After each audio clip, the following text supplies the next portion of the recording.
আসসালামু আলাইকুম, সকলকে ওয়েলকাম করতেছি আজকের আরও একটি ইন্টারেস্টিং এবং নতুন ভিডিওতে। আজকে এই ইউনিটের ভর্তি পরীক্ষার পর কি বোঝা গেল, আমরা আসলে কি বুঝতে পারলাম, বি ইউনিটে কীভাবে পড়তে হবে এবং স্ট্র্যাটেজিটা কি থাকবে। তো প্রথম কথা, সবাই এক বাক্যে একমত হবে যে আপনার শর্ট সিলেবাস থেকে কোশ্চেন হয়েছে, শর্ট সিলেবাসের বাইরে কোশ্চেন হয় নাই। আর ইংরেজি এসএসসি এবং জিকে পসিবলি হার্ড, এটা নিয়ে আমরা একটু বিস্তারিত আলোচনা করব। তো শুরুতে যাই, বাংলার ক্ষেত্রে কি করতে হবে, আমরা এই ইউনিটে ভর্তি পরীক্ষার পরে কি বুঝলাম। আমরা আসলে দেখা গেল যে আপনার ব্যাকরণ থেকে তুলনামূলক একটু কোশ্চেন বেশি হয়েছে। যদি আমি কম্পেয়ার করি, এক্ষেত্রে ব্যাকরণ থেকে একটু কোশ্চেন বেশি হয়েছে, কিন্তু গত বছর এই ইউনিটে এই সিনারিটা খুব একটা দেখা যায়নি, কিন্তু এবার দেখা গেছে যে বাংলা ব্যাকরণ থেকে কোশ্চেন বেশি হয়েছে। আচ্ছা, তার আগে বাংলা প্রথম পত্র আপনি কিভাবে পড়বেন। বাংলা যেহেতু আর্টসের ডিপার্টমেন্ট, আর্টসের পরীক্ষা, এক্ষেত্রে বাংলা আপনার সায়েন্সে যতটুকু সহজ হয়েছে, আর্টসের ক্ষেত্রে বাংলা এত সহজ হবে না, কারণ আপনাকে ওনারা মেজার করবেন আপনার বাংলা এবং ইংরেজি দিয়ে, যেহেতু আপনি মানবিক স্টুডেন্ট। এক্ষেত্রে বাংলার কোশ্চেন ধাঁচটা, গভীরতাটা একটু চেঞ্জ হতে পারে। যেমন কীরকম চেঞ্জ হতে পারে, বাংলা গল্প, কবিতা এবং সহপাঠের ভিতর থেকে কোশ্চেন আসবে। যেমন এবার ফিজিক্স, কেমিস্ট্রি, বায়োলজি যেটা দেখা গেছে যে আপনার কোশ্চেন রিপিট করার প্রবণতা কম, আপনার পড়ার মধ্য থেকে, থিওরি থেকে কোশ্চেন করছে। সো বাংলার ক্ষেত্রেও যে রিপিটের যে প্রবণতা ছিল গত বছরগুলোতে, এই রিপিটের প্রবণতা কমে যাবে এবং গল্পের ভিতর থেকে কোশ্চেন আসবে। আমার প্রেক্ষিতে যেটা আমি অবজার্ভ করছি যে আপনার গল্পের এবং কবিতার সহপাঠের ভিতর থেকে কোশ্চেন আসবে। সো এখনও 7 দিন সময় আছে, আপনি খুব ভালো করে গল্প এবং কবিতাগুলো আরও একবার রিডিং পড়ে শেষ করেন। এটা আপনার জন্য বেশি থাকবে। যদি আপনার ভিতর থেকে কোশ্চেন আসে, আপনি পারবেন, কারণ আপনার রিপিট কোশ্চেন সব পড়াই আছে। এরপরে আসি বাংলার ব্যাকরণের কোন টপিকগুলো বেশি গুরুত্বপূর্ণ। বাংলা ব্যাকরণের ইন্টারে আপনি যে টপিকগুলো পড়ছেন, যেমন আপনি কি পড়ছেন, পারিভাষিক শব্দ, সমাস, উপসর্গ, প্রকৃতি প্রত্যয়, বানান, উচ্চারণ, পদ, বাক্য শুদ্ধিকরণ, এই টপিকগুলো মোস্ট গুরুত্বপূর্ণ। এইগুলো থেকে কোশ্চেন আসবেই, মানে যে এগুলো থেকে স্ক্রিপ্ট করার কোনো সুযোগ নেই। এক্ষেত্রে যারা অনেক ভালো রেজাল্ট করতে চান বা আপনার এগুলো আগে পড়া হয়ে গেছে, আপনারা থিওরি পড়েন। থিওরি বলতে কি, আপনার যে সমাসের জাস্ট বিগত সারিগুলো না পড়ে ভিতরে কিছু যেই এক্সাম্পল আছে এগুলো পড়ে ফেলেন, বা আপনার পারিভাষিক শব্দ সামনে বিগত সালেগুলো না পড়ে সামনের যেগুলো যতগুলো দেওয়া আছে সবগুলো পড়েন। এতে আপনার রিস্কটা কম, যারা খুব ভালো পজিশন করতে চান। আর যারা আমরা যে কোনো রকম আমার একটা চান্স হলেই হয়ে যায়, আমি চান্স নিয়েই আসলে দ্বিধাদ্বন্দ্বে আছি, এক্ষেত্রে আপনার জাস্ট বিগত সালের প্রশ্নগুলো পড়লেই হবে। তবে বাংলা প্রথম পত্রের ক্ষেত্রে অবশ্যই আপনি গল্প এবং কবিতাগুলো আরও একবার রিডিং পড়েন, কেননা গুচ্ছ এই ইউনিটে কিন্তু থিওরি বেস কোশ্চেন আসছে। আচ্ছা, এরপরে যেগুলো কম গুরুত্বপূর্ণ, যেমন আপনার ভাষা, শব্দ, দ্বিরুক্তি, লিঙ্গ, পুরুষবাচক শব্দ, তারপর বচন, কারক, এগুলো তুলনামূলক কম গুরুত্বপূর্ণ। বিচরণ অংশ কীভাবে পড়বেন, যেহেতু ব্যাকরণ টাইপের কোশ্চেন আসার প্রবণতা একটা আছে, সায়েন্সের ব্যাকরণ থেকে কোশ্চেন বেশি আসছে, এক্ষেত্রে আপনার বিচরণ অংশ অবশ্যই গুরুত্বপূর্ণ। বাগধারা, একতা প্রকাশ, বিপরীত শব্দ, তারপর সমার্থক শব্দ। এই বাংলার অবস্থা। আমি যদি এক কথায় বলি, আপনার সহপাঠ, কবিতা, গল্প, এটার ভিতরে যা কিছু আছে খুঁটিনাটি সব কিছু পড়বেন।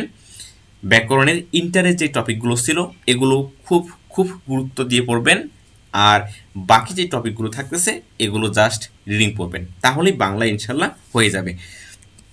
এরপরে ইংরেজির ক্ষেত্রে আপনার যে ইন্টারের যে সিলেবাসটা ছিল, ইন্টার সিলেবাসে কী কী টপিক ছিল, যে আপনার সাবজেক্ট ভার্ব এগ্রিমেন্ট, তারপর রাইট ফর্ম অফ ভার্ব, এই দুটো মূলত এক জায়গায় 5 নম্বর যে আইটেমটা আপনাদের ছিল আপনার ইন্টারের সেকেন্ড পার্টে। সো এই দুটো একসাথে। সো এখান থেকে 4 থেকে 5টা কোশ্চেন আসবে, আজকেও 3টা কোশ্চেন আসছে। প্রিপোজিশন আজকে 3 থেকে 4টা কোশ্চেন আসছে, আপনাদেরও 4-5টা আসবে। ইন্টারসেন্স অফ পার্টস অফ স্পিচ, আজকে ইন্টারসেন্স অফ পার্টস অফ স্পিচ থেকে আসছে। Position of parts of speech, 2টা নাকি 3টা কোশ্চেন দেখলাম। ডিটারমিনার থেকে কোশ্চেন আসবে। সেন্টেন্স কারেকশন থেকে অবশ্যই কোশ্চেন আসবে। মডিফায়ার থেকে কোশ্চেন আসবে, কারণ আপনাদের মডিফায়ার ছিল। তারপর কানেক্টর থেকে অবশ্যই কোশ্চেন আসবে, আজকেও কোশ্চেন আসছে। ক্লজ ফ্রেজ থেকে কোশ্চেন আসবে। এরপর আপনার হচ্ছে যে ন্যারেশন, ভয়েস এবং সেন্টেন্স, এই তিনটা আমি কেন অ্যাড করছি? এই তিনটা এই কারণেই অ্যাড করছি যে আপনার ন্যারেশন, ভয়েস কিন্তু আপনার ট্রান্সফরমেশন অফ যে সেন্টেন্সটা ছিল, ন্যারেশন তো আলাদাভাবে ছিল, আর ভয়েস এবং সেন্টেন্স এটা ট্রান্সফরমেশন অফ যে সেন্টেন্স যে পার্টটা ছিল, যে অ্যাক্টিভ প্যাসিভ, তারপর complex compound, simple, assertive, interrogative, imperative, interrogative যে সেন্টেন্সটা ছিল, এইখান থেকে কোশ্চেন আসতে পারে, কারণ এটা আপনাদের ইন্টার সিলেবাসে ছিল। কন্ডিশনাল সেন্টেন্স এটা আসলে আপনার ওই 2 নম্বর 3 নম্বর আইটেমে আসতো। ভার্ব থেকে 2 থেকে 3টা কোশ্চেন আসবে। ট্যাগ কোশ্চেন অবশ্যই পড়বেন। এরপরে ভোকাবুলারি পার্টের যেমন হচ্ছে spelling, synonym, antonym, idiom phrase অবশ্যই অবশ্যই বিগত সালগুলো পড়বেন। ওয়ান ওয়ার্ড এইটা টপিক থেকে আসলে গত বছর কোশ্চেন, গত 2 বছরে একটা কোশ্চেন আসছে। এটা যদি ইচ্ছে হয় তাহলে পড়বেন।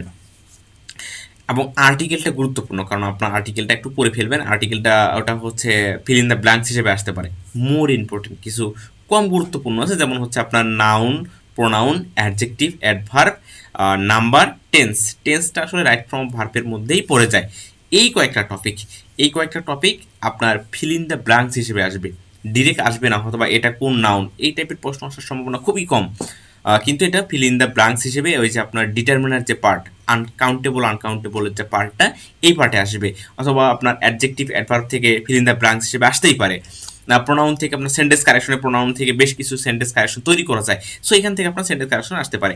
ইংরেজি ফার্স্ট পার্ট থেকে খুব বেশি গুরুত্ব দেওয়ার কথা না।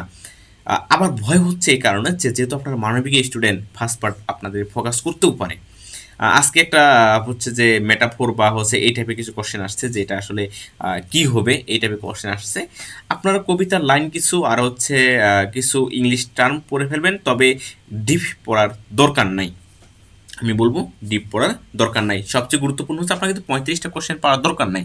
আপনি যদি উপরের টপিকগুলো, যেগুলো মোস্ট ইম্পর্টেন্ট টপিক দিছি, এগুলো যদি এখনও ভালো করে 2-1বার রিভিশন দেন, আশা করি পারবেন। আর হচ্ছে যে জিকের ক্ষেত্রে যাই। জিকের ক্ষেত্রে কি করতে হবে? GK hard most possible, GK hard হতে পারে, এটা আমি হচ্ছে বলতেছি। তবে খুব কনসার্ন হওয়ার দরকার নাই, কারণ আপনি ওইখানকার 10 থেকে 15টা কোশ্চেন যেখান থেকে কোশ্চেন করুন না কেন আপনি পারবেন। 10-15টা কোশ্চেন যেখান থেকে কোশ্চেন করুন না কেন আপনি পারবেন। আমি বারবারই বলতেছি, পরিণতি, ইতিহাস, ভূগোল আগে যা পড়ছেন এগুলো রিভিশন দেন। অর্থনীতি প্রথম পত্র পড়বেন। বাজেট, যেটা সাম্প্রতিক বাজেট, এটা পড়বেন। এবং সাম্প্রতিক অর্থনৈতিক সমীক্ষাটা একটু দেখবেন। এরপর সমাজবিজ্ঞান, যুক্তিবিদ্যা, আইসিটি, এগুলো অ্যাজ ইউজুয়াল যে বোর্ড কোশ্চেনগুলো আছে এগুলো দেখেন না, কারণ নতুন করে দেখার সুযোগ নাই, সময় নাই। এরপর হচ্ছে আপনি এখন যে কাজটা করতে পারেন, যে বোর্ড পরীক্ষা এবং হচ্ছে স্বনামধন্য কলেজ, যেটা আমি প্রতিদিনই প্রায় বলে আসতেছি, কারণ অন্য কোনো হচ্ছে যে লিগাল সোর্স নাই যেখান থেকে পড়লে আসলে কমন পাওয়া যাবে। কিন্তু এটা পড়লে যদি কোশ্চেন রিপিট হয় আপনার মিস হবে না। আর এখন সাগর পরিমাণ যেই পড়াশোনা, এখানে অন্য কিছু পড়তে গেলে বালিতে পানি দিলে যেমন পানি থাকবে না, ওই আপনার পড়েও তেমন একটা লাভ হবে না।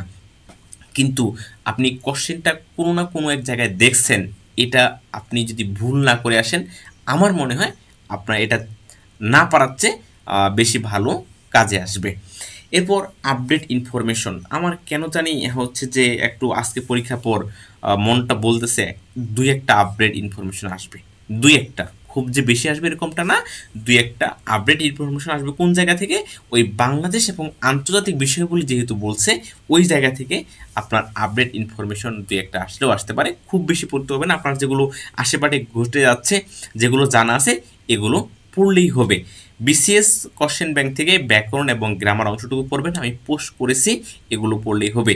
কাটমার্ক কত হবে, কতগুলো দাগাতে হবে, এই ধরনের কোশ্চেন এখন করবেন না, একদমই না।